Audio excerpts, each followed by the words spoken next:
My name is Gail Devers. You may know me as a 3-time Olympic gold medalist and a health advocate, but I have also been living with thyroid eye disease and Graves' disease for 30 years.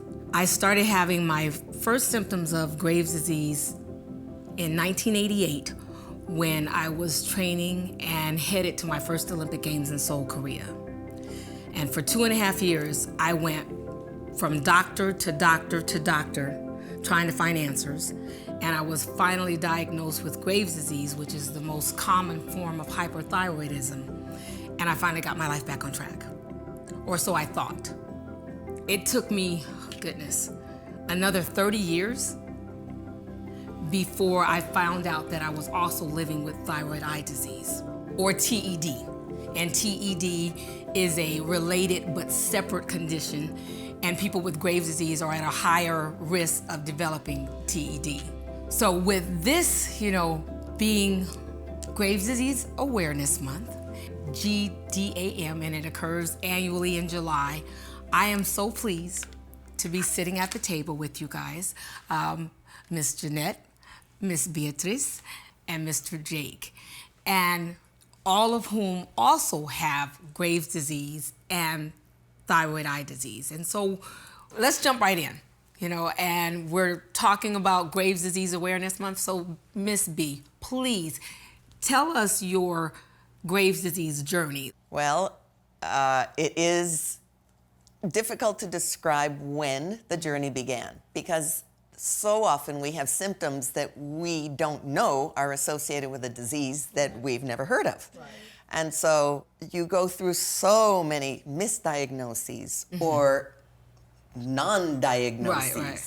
And so understanding when the first symptoms happened, when you're actually on maybe the 13th year of your journey. Wow, that's a long time. It's a long time. And it is a long time. As we learn more and more about the symptoms, as I became more educated, understood, I could go back and say, now I understand why. Right? Now I understand why they were saying X. I understand that feeling like I'm listening to you. You're talking about the 13 years that where you feel unwell. You don't have these answers and you don't know why it's occurring or how long it's going to continue. And there are risk factors. You went from the Graves' disease, and it's to let people know that, with your Graves' disease, that you can also develop, when we talked about that earlier, thyroid eye disease. Oh, yes. And there are risk factors that even more than some of the things we've talked about before, like your age, your sex, or if you're a smoker. So what it is an ongoing, TED is an ongoing rare condition, and it presents itself differently in each patient. Yeah. You deal with eye pain, which we all talked about, the eye pain. Itchiness of the eyes. Itchiness, teariness, double vision. Right.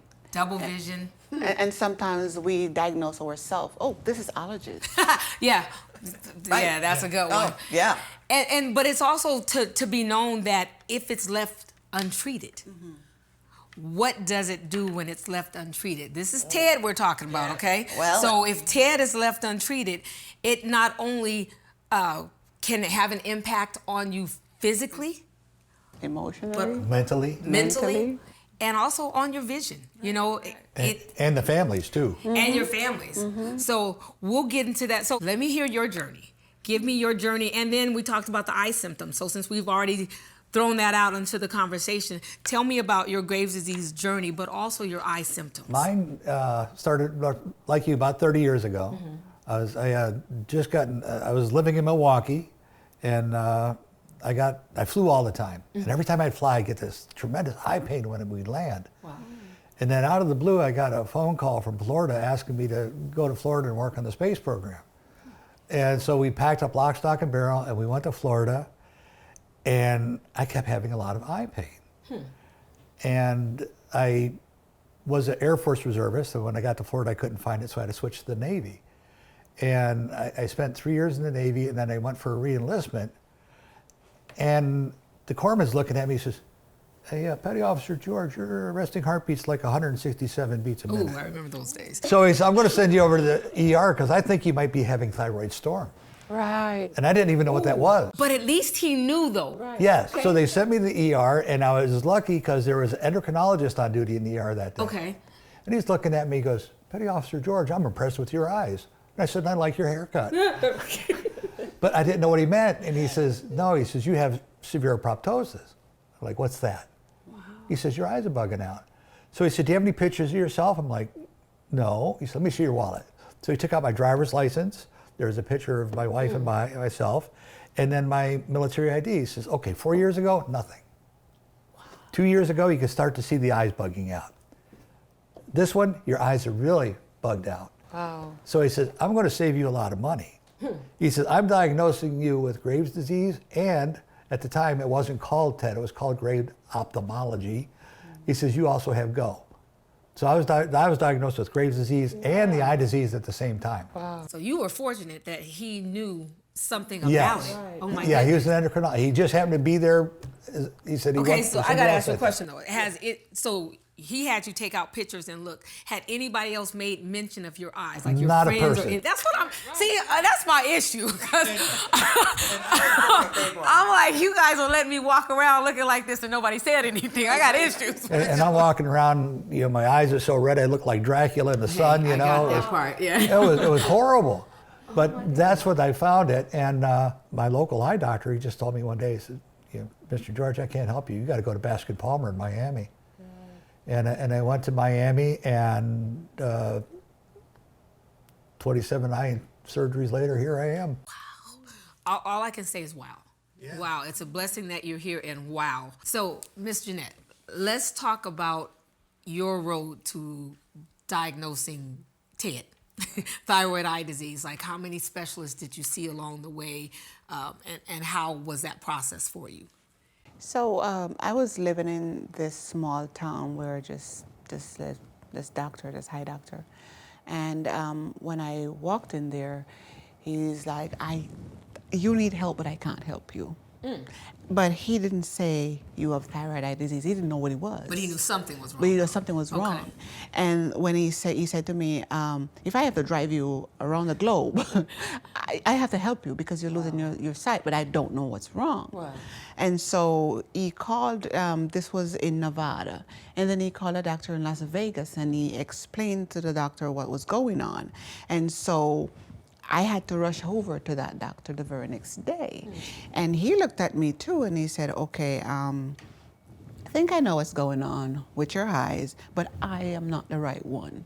So this is now the second one. Right. And then I think he sent me over to a Neuro-ophthalmologist. Right. Neuro-ophthalmologist. Right. So he sent me over there, and they stringed me up, all sort of stuff, and he was like, you're far gone. Wow. And I said, how far gone? And he said, you have a couple of days left before you really go blind. So then he said, but I don't do the surgery, so now I need to call over. So we got 1, 2, 3, the fourth doctor. And so when he called over to that one, the company, they said, okay, she cannot wait. We know your time frame, and I know, but she can't wait, and we need you to help her. So gladly, they were all working together. Yeah. They were all working together. You were very lucky. Got there, and they diagnosed me with the thyroid eye disease in 2021. Okay. And so from there, I ended up doing surgeries, and it's a road that I don't wish on anyone, and it's not easy, you know. Right. But at the same time, you can't give up. This is an unfortunate but all too common story, even today, with as much information as we have. We're all emotional even listening to each other's story, because I even remember, you know, like that's why I was asking you, Jake, like, did people tell you about your eyes? And people always comment on my eyes or whatever, but I know when I slept, my eyes didn't close all the way. Well, you know, I should have realized because, mine didn't either. I should have realized because one day I was a scout leader and I was talking to one of my boys, and he's going like this. I'm like, Chris, what are you doing? He says, I don't know which eye is looking at me. Oh, stop. See, I'm telling you, we become comedians because you have to laugh your way through this. Absolutely. But I will say, you know, all of this was before we had answers. Right. You know, before we had any answers, this is where we were. Now, with receiving, you know, now we know we have this house guest and we've got our diagnosis. Yes. How has that, I'll start with you, Jake. How has that been? First of all, have there been any missteps in your diagnosis of TED? And if so, what were they? And how has life been now that you understand what you're going through? No, like I said, because I was diagnosed with Graves and TED at the same time. Right. Yeah, you were fortunate. But I didn't realize how bad TED was going to get. Beatriz, you were talking about all the things that you've gone through. I think that's why we keep telling people it's not too late. Yeah. You know, I say it all the time and people ask, you know, it's not too late. It's after 30 years, you know, even for me, it took 30 years. I went back to running and then 30 years later found out that all the symptoms that I was still having and I was attributing myself to just the Graves was something totally different, related but different. But I will say, I felt like I gained control of my health and my life to some degree, just knowing. Yes. Just knowing that, okay, I might be crazy, but I'm not totally crazy, you know, and that I'm under a doctor's care, so it's got to be better than not being under a doctor's care at all. There's nothing more reassuring than a diagnosis, because that tells you squarely, clearly, where you are in terms of any kind of continuity in your life. Right. It tells you, aha, here's what I live with now that I did not live with before. This is a new chapter in an ongoing book that is my life. Right. And now I need to know how to best live in this chapter. Stay tuned for the next episode. It's not too late. For more information, join the Listen to Your Eyes communities on Facebook, Instagram, and YouTube, and learn more at www.focusonted.com.